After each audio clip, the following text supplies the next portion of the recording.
Donc là, on va travailler la bascule de bassin.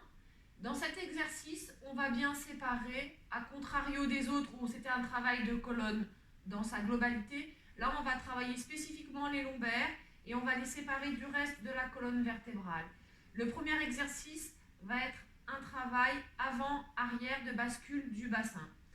On va positionner les mains au niveau des os du bassin pour servir de repère.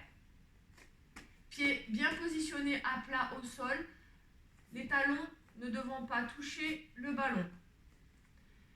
Dans cette position, on va basculer le bassin vers l'avant, puis vers l'arrière.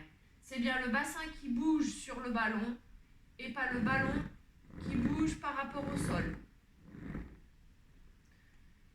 Donc, bascule de bassin avant, bascule de bassin arrière.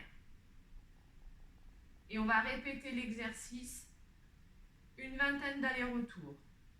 Le but étant de travailler lentement dans le maximum d'amplitude possible.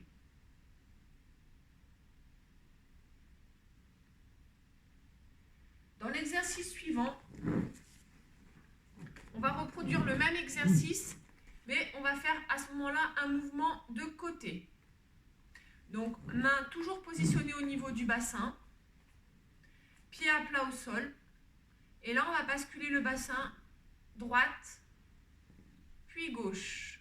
Comme si vous vouliez enfoncer la fesse droite, puis la fesse gauche, ou comme si vous vouliez réduire l'espace entre votre bassin et vos côtes.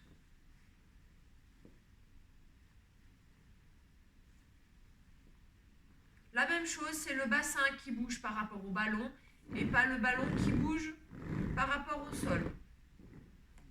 Une fois que vous aurez réalisé ces deux exercices, une vingtaine d'allers-retours, on va mélanger l'ensemble afin de créer 10 ronds dans un sens, 10 dans l'autre, en décomposant de telle façon que vous allez basculer vers l'arrière, le côté droit vers l'avant, le côté gauche et vers l'arrière. Ça, une dizaine de fois. Et ensuite, dans l'autre sens, vous basculerez vers l'arrière, le côté gauche, vers l'avant, le côté droit, et on retourne vers l'avant.